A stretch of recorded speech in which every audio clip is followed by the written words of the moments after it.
Hello friends.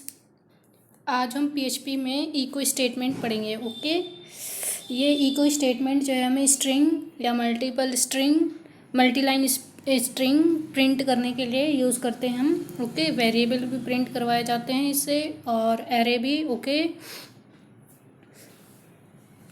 और ये देखिए पहले तो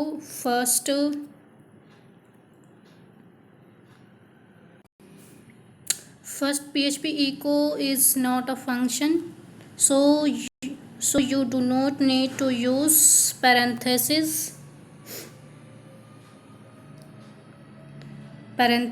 no use to parenthesis with it.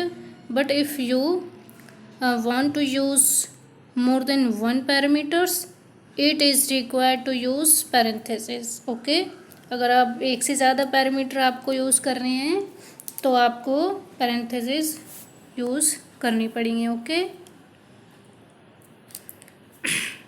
ये यहाँ पे बताया हुआ है कि किस तरीके से, अगर ये स्ट्रिंग देखिए पैरामीटर 1 है और ये सेकंड है, इस तरीके से। ओके,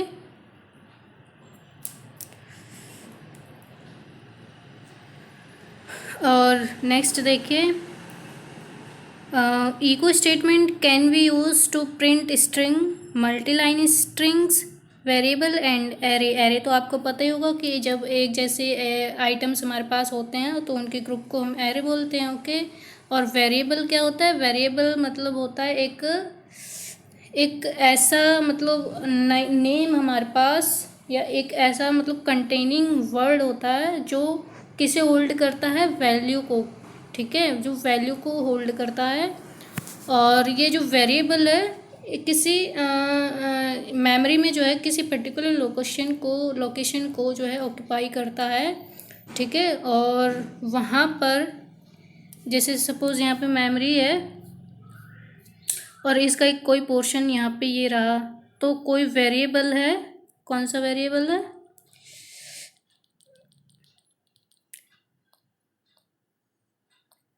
ये देखिए यहाँ पे सपोज़ ये मेमोरी है। मेमोरी में ये पीसीस होते हैं ना, मतलब छोटे छोटे हमारे सेल होते हैं। ठीक है, तो ये सेल हैं। सपोज़ ये एक जो है सेल है और इसमें कौन सा वेरिएबल है? Variable $a। ठीक है, तो यहाँ पे जो है ऑक्यूपाई कर रखा है इसने।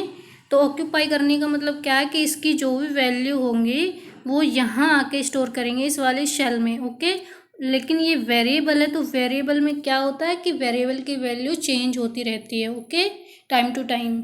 ओके, तो जो भी वैल्यू चेंज होंगे वो यहाँ पे होल्ड होती रहेंगी, यहाँ पे चेंज होती रहेंगी इस सेल में। ओके, मेमोरी के। ओके, चलिए आगे बढ़ते हैं। ठीक है, तो ये आपको समझ आ गया होगा। Okay, next. अब ये है देखिए कि इको का यूज़ सबसे पहले है कि स्ट्रिंग को प्रिंट कराने में करना है। ओके, तो चलिए इसे हम प्रैक्टिकली देखते हैं। ओके, ये देखिए गाइस, यहाँ पे ये रहे पीएचपी टैग के अंदर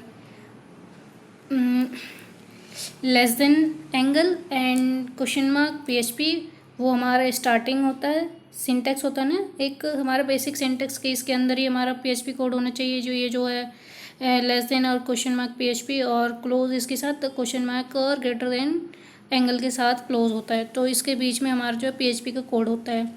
तो ये देखिए यहाँ पे इको, ये रहा इको स्टेटमेंट। ठीक है, इको स्टेटमेंट के बाद हमारा डबल कोट स्टार्ट हो गया। डबल कोट के अंदर मतलब double quote start and double quote close के बीच में जो भी कुछ लिखा होगा, जो भी आपका स्ट्रिंग होगी, जो भी मल्टी स्ट्रिंग होगी, मल्टीलाइन स्ट्रिंग होगी, वो प्रिंट कर देगा ये इको। ओके, तो चलिए हम प्रिंट कराते हैं इसको।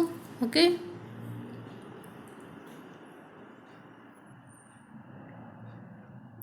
ये देखिए गाइज, ये हो गई प्रिंट आपकी। ओके, आगे देखते हैं आगे क्या है हमारे इस इको में। ओके,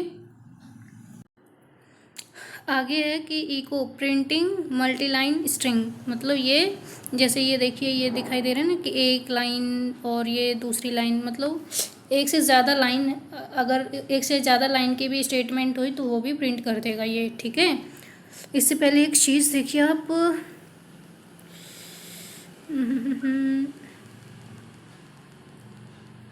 ये देखिए, ये जो मैंने आपको बेसिक सिंटैक्स बताया था पीएचपी का, मतलब कि ये हमारा स्टार्ट होगा, ठीक है, लेस देन एंगल और क्वेश्चन मार्क पीएचपी, फिर उसके बाद हमारा जहाँ भी कोड हमारा कंप्लीट हो जाए उसके बाद हमें ये क्लोज करना है। इसके बीच में आप कुछ भी पीएचपी का कोड लिख सकते हैं, ओके, जितना मर्जी, लेकिन इसके साथ ही जो है स्टार्ट होना चाहिए, इसके साथ क्लोज होना चाहिए, ओके। और जो भी इसके बीच में, इन दोनों के बीच में जो कोड लिखा होगा पीएचपी का वही एग्जीक्यूट होगा, अदरवाइज नहीं होगा, ओके, ठीक है, समझ आ गया, ठीक है। अब चलते हैं हम अपने नेक्स्ट जो भी हमारा इसका वर्क है। तो मल्टी लाइन अब हम प्रिंट करवाते हैं, इसी के जैसा है बिल्कुल, बस उसमें क्या है, इसमें एक लाइन है या कुछ वर्ड है, इसमें एक से ज़्यादा लाइन हो जाएंगी आपकी बस, ओके। ये देखिए गाइस, मैंने यहाँ पे ये देखिए हमारी, ये देखिए मल्टीपल लाइन स्ट्रिंग है ये हमारी, ओके। और अब देखते हैं ये प्रिंट करती है या नहीं करती है, ओके। तो ये देखिए, ये इसने मल्टीपल लाइन प्रिंट करती है, ओके, मल्टी लाइन स्ट्रिंग भी प्रिंट करती है इसने, ओके। आगे देखते हैं ये और क्या क्या प्रिंट करवा सकती है, ओके। आगे देखिए, ये है हमारा इको स्टेटमेंट, और क्या प्रिंट करवाता है, वेरिएबल, ओके। और वेरिएबल के बारे में अभी मैंने आपको बता ही दिया कि क्या चीज़ है ये, एक मेमोरी में हमारे जो है स्पेस ऑक्यूपाई करता है, वहाँ पे जो है वैल्यू को, जो भी इसकी वैल्यू होगी वहाँ पे हमारा डाटा स्टोर करता है, मतलब कि ये वैल्यूज़ को या डाटा को स्टोर करने के लिए या होल्ड करने के लिए यूज़ करते हैं, और इसकी वैल्यू जो है चेंज होती रहती है, ठीक है। तो जैसे देखिए यहाँ पे $MSG है, तो ये वेरिएबल है। जब भी हम पीएचपी में कोई वेरिएबल बनाते हैं तो उसे उसका जो क्या करते हैं, डॉलर का यूज़ करते हैं, ओके, डॉलर, उसके बाद फिर वेरिएबल का जो भी नाम आपने देना है वो चीज़, ओके। लेकिन याद रखें कि जो जब हम वेरिएबल बनाते हैं तो वो कोई रिजर्व्ड कीवर्ड ना हो, जैसे कुछ कीवर्ड होते हैं ना, जैसे इको एक स्टेटमेंट है पीएचपी का, लेकिन अगर आप डॉलर के साथ इको लिखेंगे तो वो आपका वैलिड नहीं होगा, ओके। तो कीवर्ड को छोड़ के आप कोई भी नाम दे सकते हैं, ओके। तो ये यहाँ पे, ये देखिए यहाँ पे इको में इसने यहाँ पे मैसेज, ये जो वेरिएबल प्रिंट करवाया, ओके। और हम भी चलो इसे प्रैक्टिकल करके देखते हैं, ओके। ये देखिए गाइज, यहाँ मैंने ऊपर $var, ठीक है, वेरिएबल का नाम मैंने var लिया है, डॉलर, ठीक है। जब भी वेरिएबल बनाना है $साइन लगाना है आपको, उसके बाद वेरिएबल का नाम, और उसके बाद क्या है, इक्वल का साइन, मतलब इक्वल का साइन जब हम कोडिंग किसी भी प्रोग्रामिंग लैंग्वेज में हम सिंगल इक्वल का यूज़ करते हैं तो उसका मतलब कोई वैल्यू असाइन की जा रही है, मतलब उसको कोई वैल्यू दी जा रही है, ठीक है।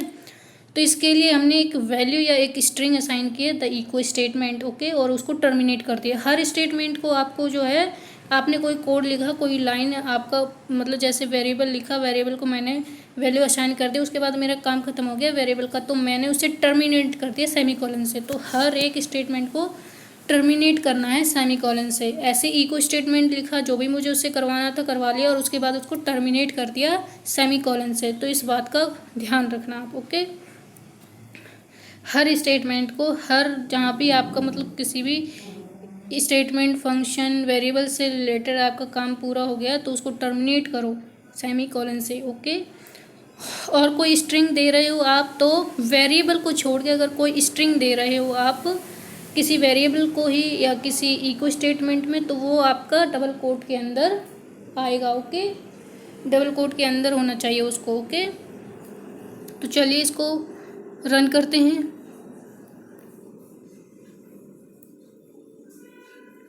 ये देखिए, हमारा इको स्टेटमेंट में हमने हेलो वर्ल्ड लिखा था, उसके बाद हमने वेरिएबल का नाम दिया था, ना कि द इको स्टेटमेंट। तो देखो ये वेरिएबल में जो भी हमने स्ट्रिंग या जो भी हमने दिया था उसको वैल्यू असाइन की थी, वो यहाँ पे उसने प्रिंट कर दी है। तो इस तरीके से हम जो है ये देखिए यहाँ पे तो मैंने सिर्फ वेरिएबल ही लिखा है ना इको के स्टेटमेंट में, और वेरिएबल को वैल्यू मैंने ऊपर दी है, तो यहाँ पे इसने वेरिएबल की वैल्यू भी प्रिंट कर दी है, तो इसलिए ये वेरिएबल को प्रिंट करने के लिए भी यूज़ होता है। ओके, आई होप कि आप समझ गए होंगे कि इको का क्या काम होता है। ओके, तो अब नेक्स्ट क्लास में मिलेंगे हम। Okay, thank you. और अगर आपको वीडियो अच्छा लगे तो आप इसे